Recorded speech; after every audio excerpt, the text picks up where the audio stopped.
Hello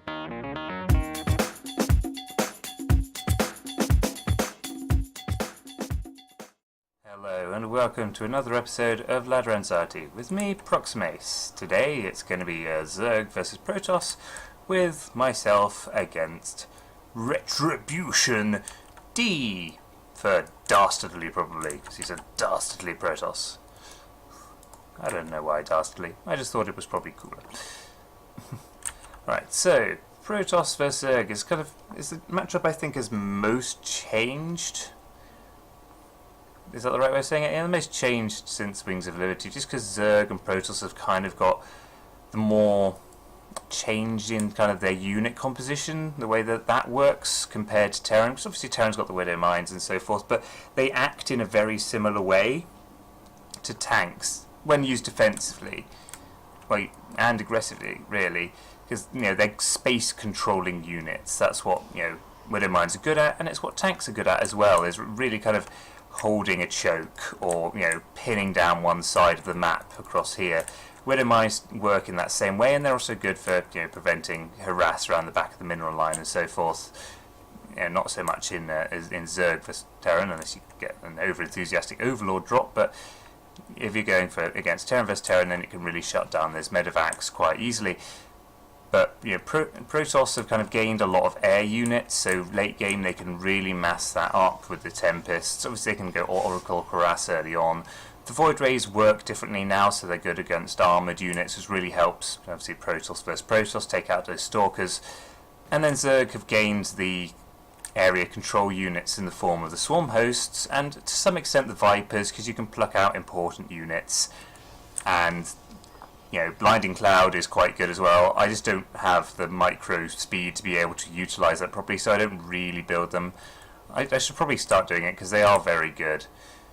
So I've gone here, hatch after pool, just so that you can get some early Zerglings out, so you don't have to worry about the standard early push is kind of one Stalker, one Zealot, and the Mothership Core.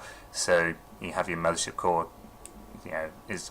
can shoot. The only thing you can shoot it is Queens, which I've supplied bot myself to get that Queen. So that's not so good.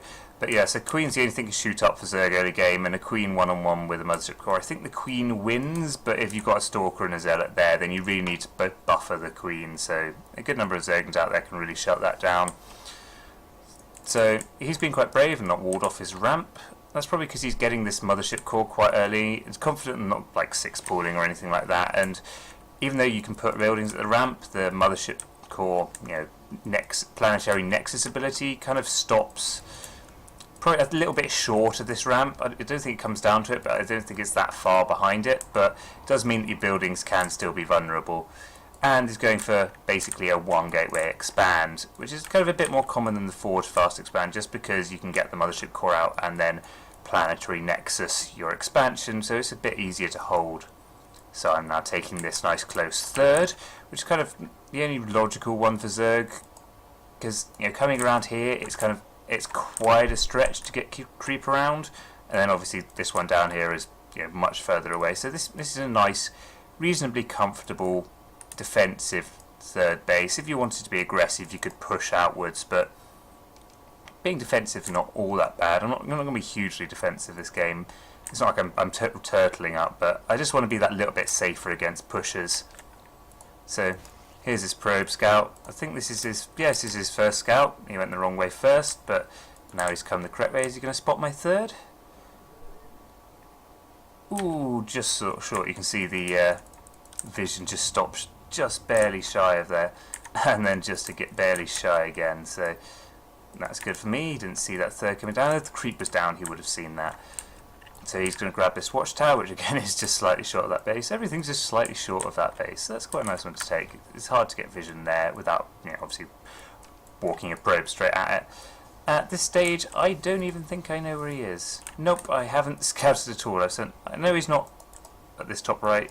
I'm now sending this one down here, so I'm going to find out he's not in this position. So obviously that leaves him being down here. But early game, you don't really mind what they're going, because you can kind of hold off a lot of reasonably early pushes just with Zerglings and Queens, because they can do quite a lot of damage. So I'm making a big pack of Zerglings here. It's something I've started to do, is kind of, with the first couple of lava injects popping off, once I've got a good amount of drones, rather than saturate this third, is just to get a pack of Zerglings out, just because there are a lot of early rushes that go on, and I'd rather not die to them instantly.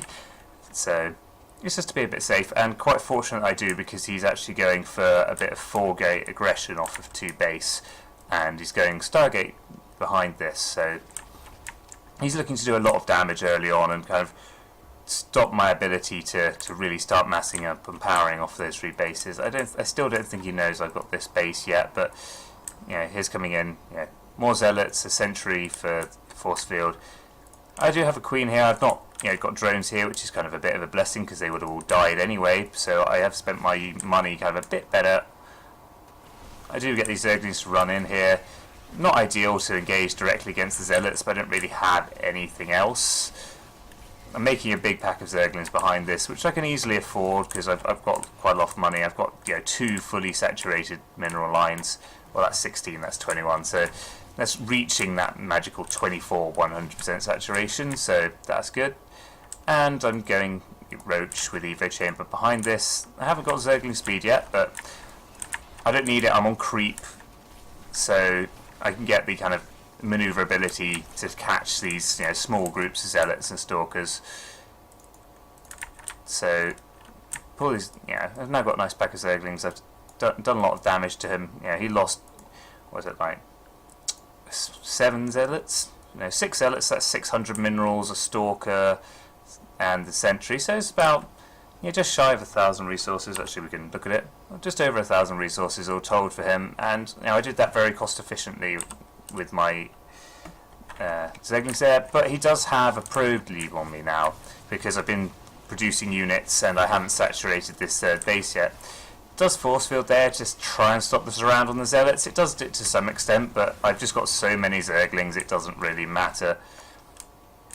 Now he's spending all of his gas on getting Void Rays out, so they're going to join his Mothership Core, which is now full energy, so obviously photon overcharge, mass recall, that kind of thing in the case of counterattacks. But I've kind of battered away this aggression really well now, so now going up to Laird, getting Zergling speed now. Should probably be working on these upgrades for, as soon as that's finished, but I'm just kind of trying to stabilise now. Redroning up, getting another queen on this base, so I should probably send some workers over to my third now.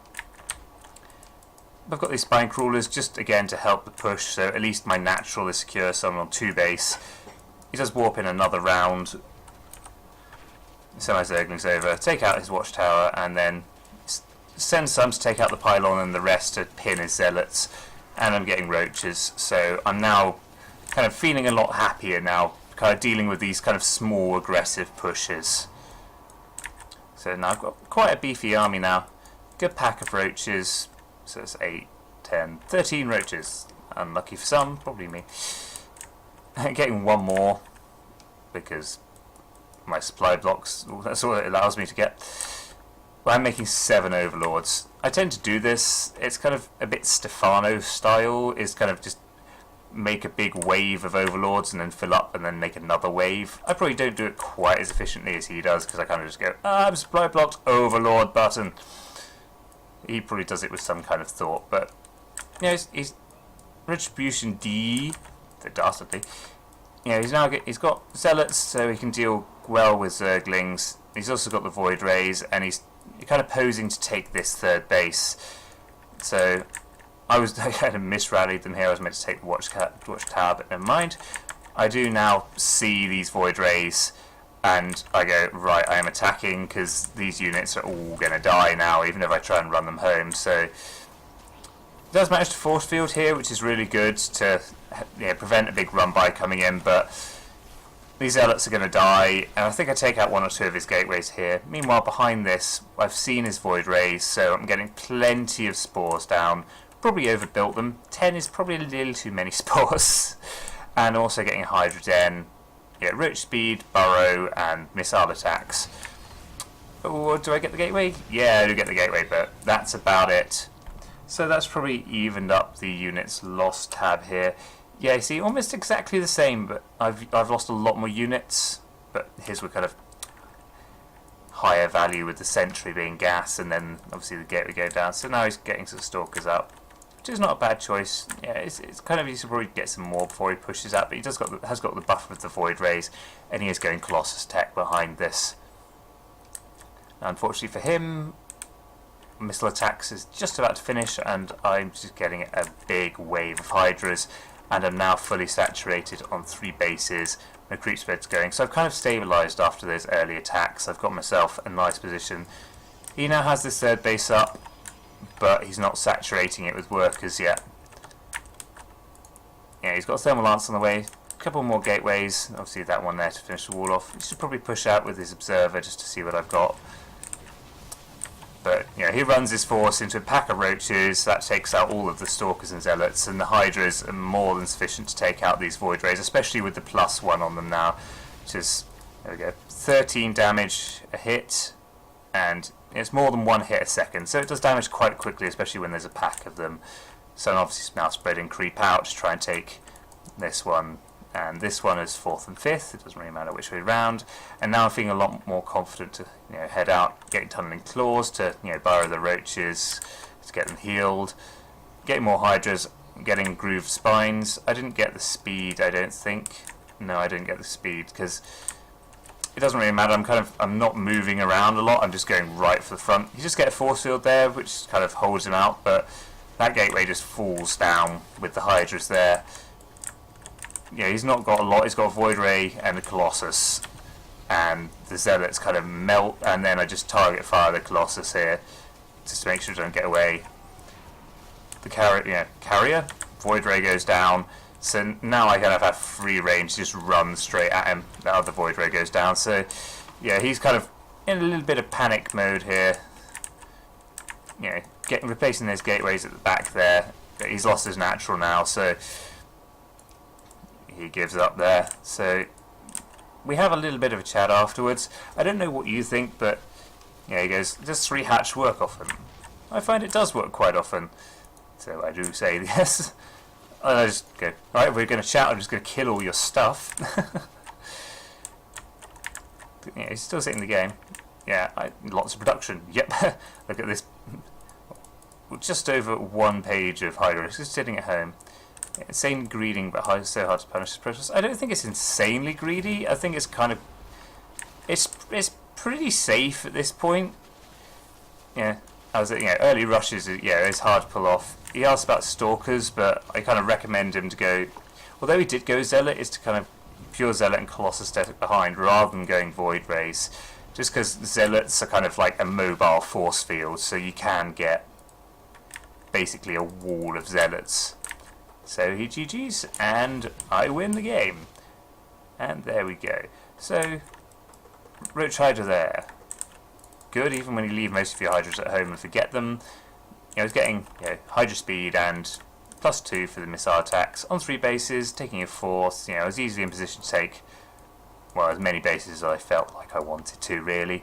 He was kind of, after his early attacks didn't do damage, he kind of sacrificed so much to, 1,000 minerals to try and push against this 3rd, which he didn't manage to take out. He took out a queen and a couple of drones and a group of zerglings, but he didn't take the base, which meant I was able to just do a couple of waves of drones and totally resaturate this. So that kind of negated his efforts there. It looked like he was maybe looking to take a hidden expansion here. I'm not sure, because there is an overlord here, so we may have seen that and then stopped. I can't really think of another reason. It's kind of a bit of an odd place for a proxy pylon there. Back here again would probably be good, because I never scouted there again, or right on that spur of land there.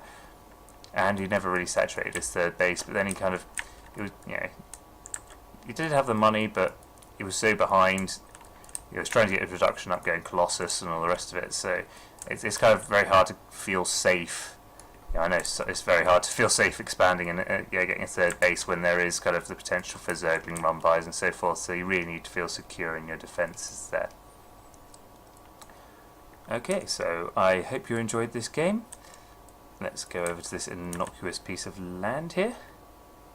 There we go.